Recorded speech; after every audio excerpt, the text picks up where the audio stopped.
So if you haven't already pulled up the slideshow, there is a bit.ly for you, or you can click directly from the other slideshow. But directly to the Canvas slides is bit.ly/Canvas wrap up, and you do have to pay attention to the capital C, W, and U.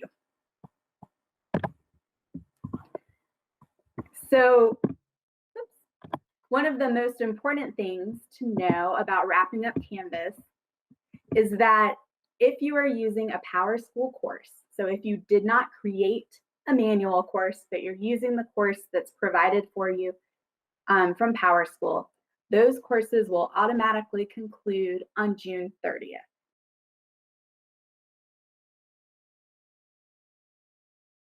So that gives you about a month to wrap things up. Now, one of the most common questions I get about that is, do we lose access to our Canvas courses once they're concluded? And you don't. You can still access those courses. What happens is that they move to a read-only state. So you and your students still have access to all of the information and material in your courses. You can still get to the course content, but students can no longer submit anything, and the messaging feature for them goes away. So basically, they're no longer interactive courses, but you can still get to the content if you want to. And the best way to get to the content is to go through the courses icon on your global navigation menu. So I'm going to pop over to Canvas to actually show you what that looks like. When you're logged into Canvas, your active courses are going to show up here for you on your dashboard. But to find a course that's been concluded, you're going to look under past enrollments. So you'll click on the courses icon. It looks like a book over here on the blue global navigation menu. And then you may need to scroll down, or you may not have as many courses as I do, but toward the bottom of this tab, you'll have an option that says all courses. So I'm going to click here on all courses. And this is going to show me a comprehensive list of every course that's assigned to me in Canvas. And you may need to scroll down if you've been teaching for a while. But as you scroll down, you'll come to a section called Past Enrollments. And this is where you can access those concluded courses. So any of these courses, I can go in, open them up, have access to any of that content, review anything. They're just no longer active for student interaction. So I don't have this on a slide, but I can add it later if you'd like. But if you have a course, let me show you, that's a manual course, one that you created, you can conclude that course at any time. So the PowerSchool courses will automatically conclude, like we said, on June 30th. If you've created your own course, you don't have to conclude it. You can keep it active. But if you want to, just to kind of clean things up and to make sure students aren't submitting in the wrong place, you can do that under course settings. So you would go into the course that you've created. On the left-hand course menu, you're going to click Settings. And then over here on the right-hand side, you have this option to conclude the course. You'll get this warning to make sure you know that this, basically it changes it to the read-only state. So you don't want to conclude a course until you've wrapped up all of your grading and wrapped up your school year. And then if that's what you want to do, you just click on this blue button here to conclude your course. And the same thing will happen. You can still access it there under past enrollments. So that's an option for your manual courses.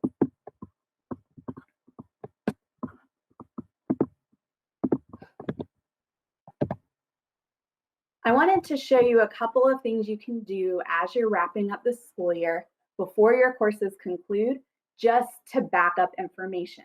So you, with a concluded course, you'll keep access to your gradebook. You'll keep access to the course content, like I said. But sometimes it's a good idea to have a backup just in case something happens, you know, to make sure you have your own copy. If you were to leave the district and go to another district, this way you still have access to your course content, or if you want a copy of your course grades that you can easily access if any questions come up. So the next two slides are just backups Again, they're not necessary. You can still access this through your concluded courses, but it's often a good idea to have a backup for yourself. And so the first one is to take a look at your Canvas gradebook. If you are putting grades in Canvas, it's a fairly easy process to export that gradebook as a CSV file that you can then keep on your laptop and access easily. And so to back up your gradebook, you're going to go into your Canvas course that you want to back up. And then you're going to click on Grades on the left-hand side of the screen.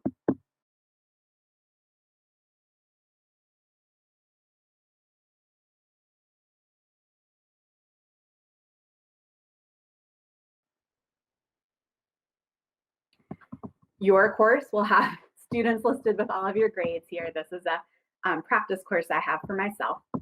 And you'll click on Actions at the top. You've got 3 tabs here. Click on the Actions tab and click Export. And so you can see I have a message that my export has started.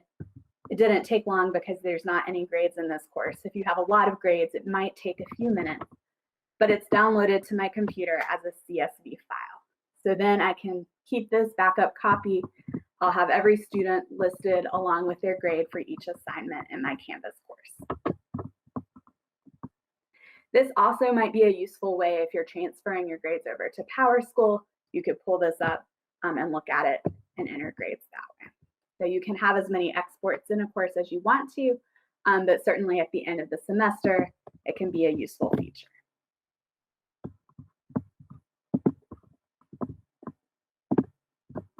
The other thing you might want to back up is your whole course.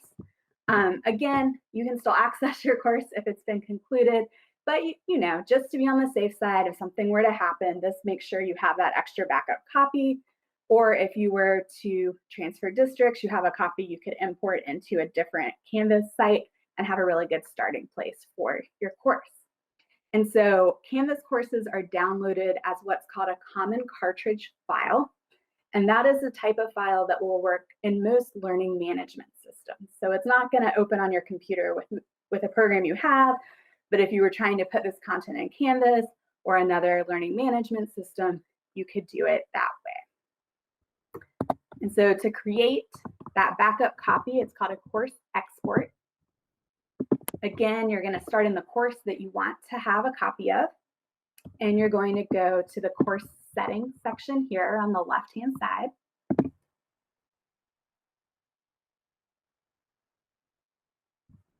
And then on the right-hand side, you have an option here. So this is where we concluded the course. You also have this option to export course content. Now you can do this if the course is published and active or if the course is concluded. It works either way. But you're going to click here where it says export course content. Then you have an option for the course or to choose a particular quiz. Since we're wrapping up at the end of the year, we'll say it's the whole course that you want to have a copy of. And then you'll click on this blue button that says Create Export. Now again, depending on how big your course is, this can take a few minutes. This is a very small course that I'm demonstrating, so it went very quickly for me here. And I think the trickiest part of this is it's maybe not obvious where the download is. The download is actually this blue link that's come to the top of the screen here. So you can see I practiced this yesterday, and it called my first export new export. When I just did another export, it put it above and gave me the date of the export. So these links are where I would click. I can click here, and that's what's going to download this common cartridge file to my computer. Now, again, I can't really open this file on my computer, but I can save it on my hard drive, on a flash drive, in Google Drive, and then I can use it in the future to import that whole course into an empty Canvas course shell. All right, the other thing I thought might be helpful as you're thinking about wrapping up the year is you may have students that want to be able to get their work out of Canvas. And I can see this for a couple reasons. One might be if they want to add it to a digital portfolio, right? And another might be if they just want to have a copy. If they worked really hard on something, they want to have a copy that they can keep from year to year. So again, students can always get to the work they submit in past courses. It doesn't go away as long as they know how to get to that past enrollments.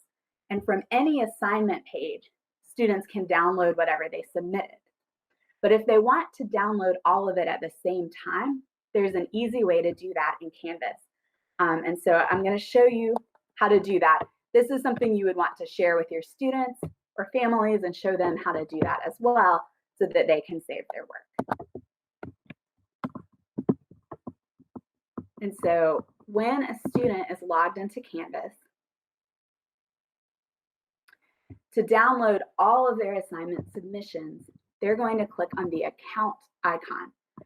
That's the icon. It either has a picture or a question mark, and it's over here on the blue global navigation menu. And then from the account, they will click on settings. And then over here on the right side of the screen, there's an option that says download submissions. So the student can click here on download submissions, and then they can click create export. Now what this will do is it will go through all of the Canvas courses in which I'm enrolled, either past courses or current courses. It looks at all of them, and it's going to create a zip file of all of the work I've submitted. And this works just like the course export. It's a little weird, but this link here, now that the blue bar is complete, this link that says new export, I'm going to click there to download that zip file. So you can see now this has created a zip file for me. I don't have a lot of assignments I've submitted in Canvas, but I can go here and find all of the assignments I have submitted, very nicely organized. I can take those then, upload them to a Google site for my digital portfolio, or just keep a copy for myself.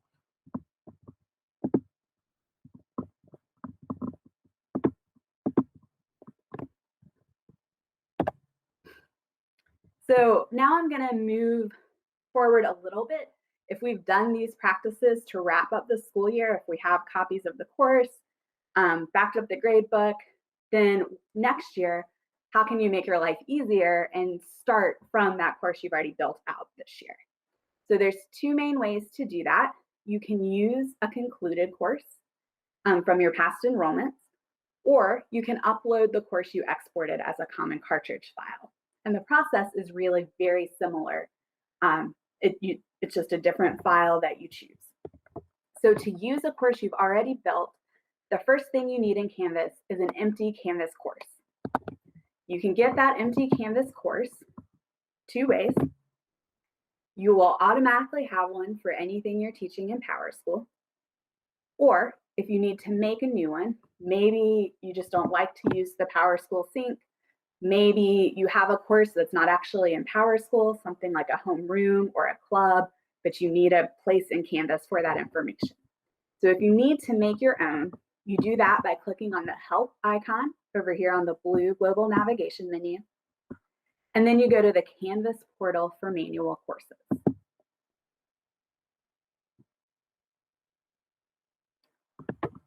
From here, you choose either Canvas or Learning Central. If it's a course that will have students in it, you're going to choose the blue Canvas icon. If it's a professional development course or something that's for adult learners, you would choose the Learning Central icon. So I'm going to say this is a course that I'm teaching for students. And then I'm going to use this green plus sign here to create a new course in Canvas. So that's just a reminder for you. If you need to create your own course, that's how you would do it. And people often have trouble finding that. So again, it's on the Help menu, the Canvas portal for manual courses.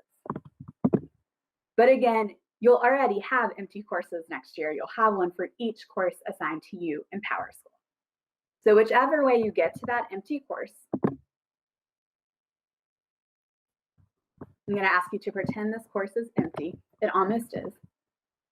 You're going to import your course content that you've saved under Course Settings.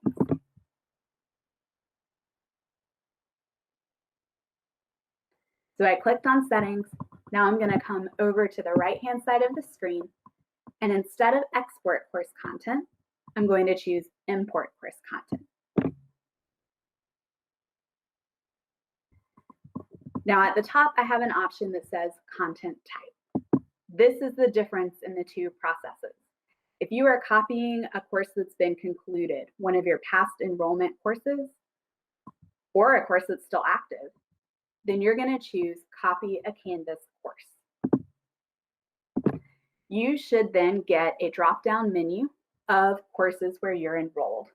I have too many for the drop-down menu, so I'm going to say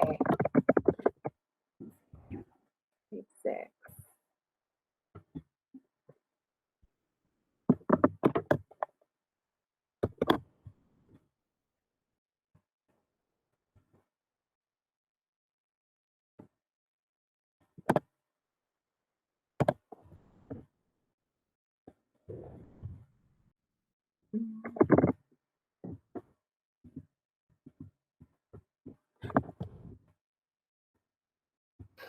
All right, so let's imagine that I want to pull over health team relations. I want that course content. I select that course. Then here beside content, I can select all content. That's going to pull in the whole entire course for me. And then I can click import. If you know there's parts of the course you don't want, but there's parts that you do want to reuse, then instead of selecting all content, you can select specific content. If you select specific content, when you click import, you get this blue button to the right side that says select content. And that's going to give me like a table of contents of everything that's in this course. So this is a small course. It's only got a syllabus and course settings. So I can choose those things that I want to import in. If this were a larger course, it would have each module, each quiz, each assignment and page. And I could choose bring in this module, or only bring in the quizzes. Or again, I could have selected all content to pull in the whole course. So once you select what you're going to bring in, let's say,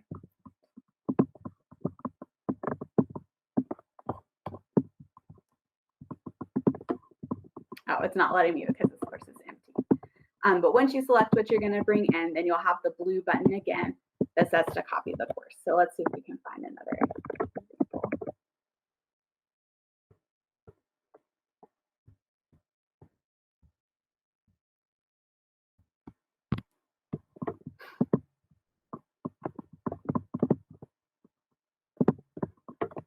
So this course actually has some content here. So I can choose module A to bring in. I could choose all the pages and files in the course, and then scroll down and click select content. So now this is actually going to pull that course content into this course for me. So it will be set up and ready to go.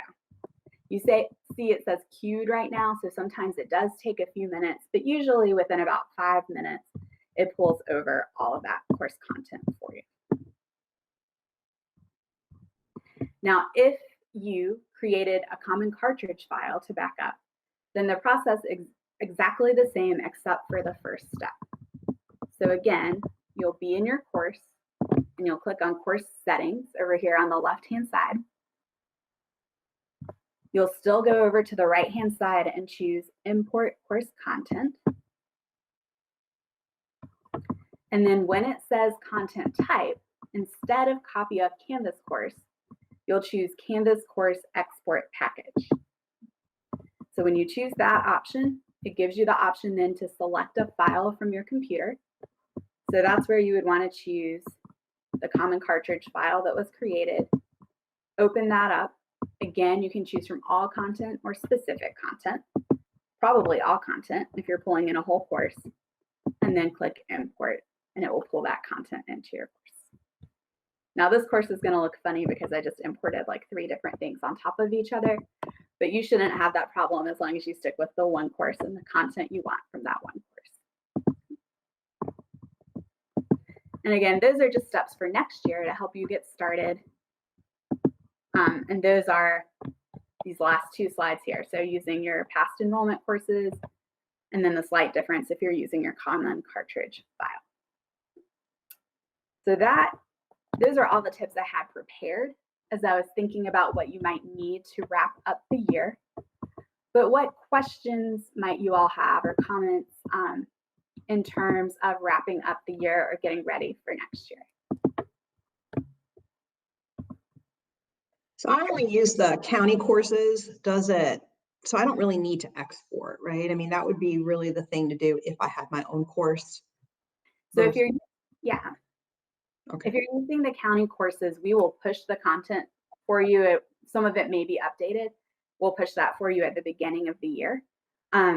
You may want to use importing if you've added anything to it that you want to bring over for next year. You could choose that, select specific content and pull over the things you added. But you're right, you really won't need to do an export in that case. Okay. Yeah.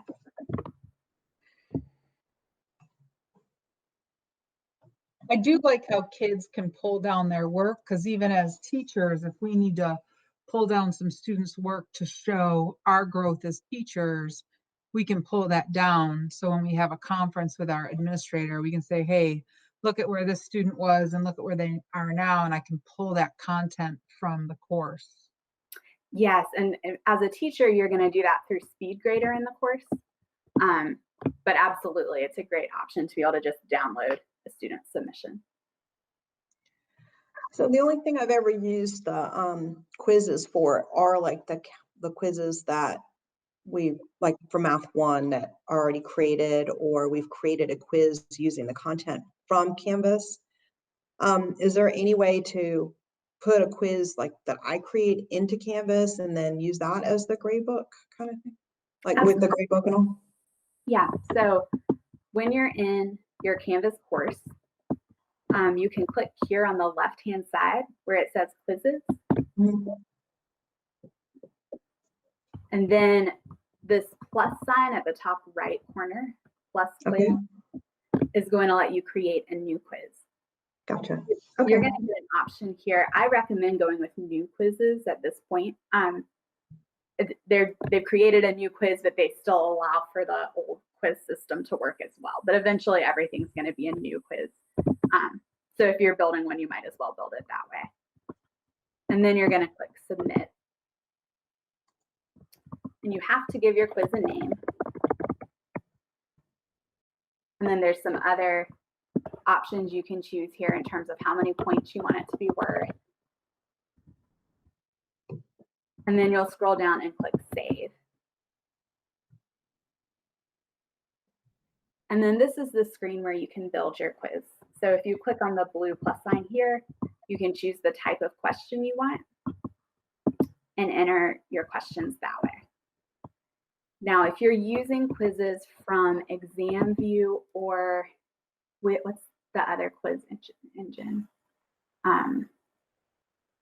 It's got like all the released items from different state tests. Can anybody help me remember what it's called? I do not know it, but it sounds like, yeah, because that was my question. Can you input other quizzes? Problematic, is it? So ExamView is problematic. You can import into Canvas without recreating all of those. But if it's just like a quiz like on paper, you'll need to copy and paste it in or actually create each question one time in Canvas. Then you can reuse those questions in your future Canvas courses or like in a cumulative quiz or something like that. Is it more friendly than like Google Forms as far as putting in like pictures and that kind of stuff, since I teach math, right? So you can add a picture. My question stem would be like the question itself, right? So here from this screen, I can click where it says upload media, and then I can just drag and drop or browse my computer for an image here. Okay. So that's pretty user friendly. And you can do the same thing in an answer choice. You also have the image here. Okay. The other thing you have for math specifically is your equation editor. So that's where you see this little function sign that says math quill. And that's going to bring up where you can insert different mathematical symbols if you need to use those in your question or your answer choices. Oh, that's awesome. That's great. I like that. The other thing you can do for math specifically under quiz settings up here at the top, you can allow a calculator if you want to, and that will create like a calculator on your Canvas screen for students to use if you want to allow that.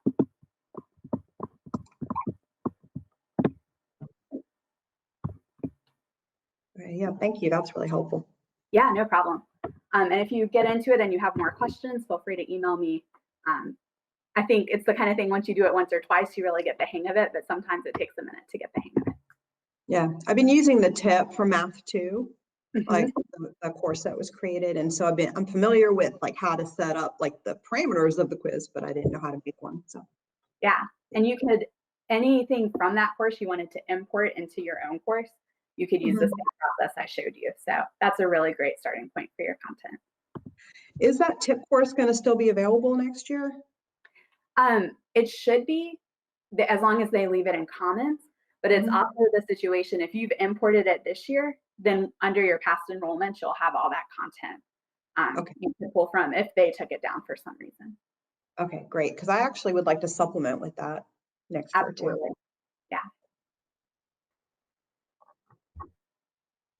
One thing you might think about for next year, if you're working with a TLT, that import process works really well to share content. So if one of you builds something for one unit or an assessment, you can add your PLT as teachers in your course and then import those things into your individual courses for students so that you're not having to recreate the wheel that way.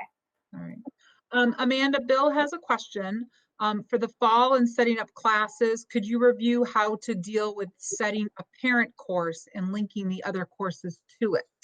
So that is something you would do if you're teaching multiple sections of the same thing, like 2 sections of Math 1 or something like that, so that you have only one place where you're editing your content, and then it'll keep your students in different sections. So is that what you're asking about? Yes. Okay. Yeah. Great. So to do that, you're going to log into Canvas and you're going to click back on that help icon on the blue global navigation menu. And then you're going to choose this option here that says cross-list PowerSchool courses. And so this is going to give you a Google form that you need to complete. There's lots of information here that you need to acknowledge. And then you'll type your school name.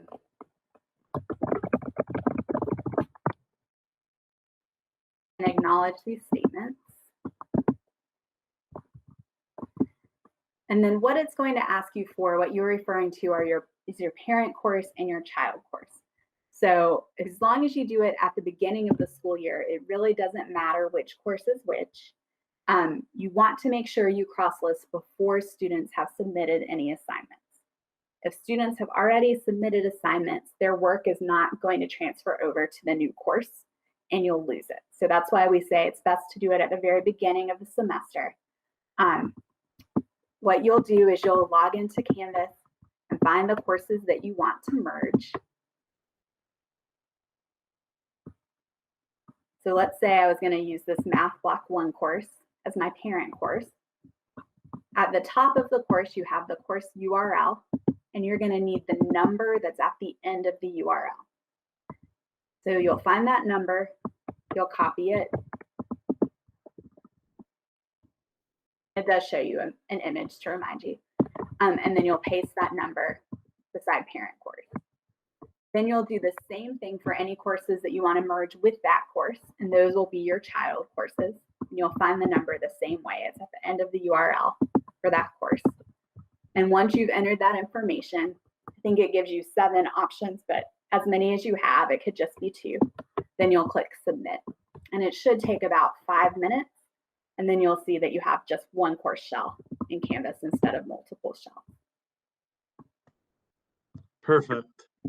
I had to help a teacher with that, not at the beginning of this year, but when things moved around, and was trying to remember today, since we had time, how we had done that process. So thank you. Absolutely. Yes, it's much smoother if you can get it done at the beginning. Yeah, this was a situation where they added a teacher partway through the year, and the kids got shifted around from one class to another, and it messed up some of what the teacher had set up. So yeah, they were able to work it out, but it took a little more time and effort. That's right. It's always pulling enrollment from PowerSchool. So if things change in PowerSchool, they change in Canvas. And most of the time that's good, but sometimes it leads to some complications. Great, thank you. Thank you.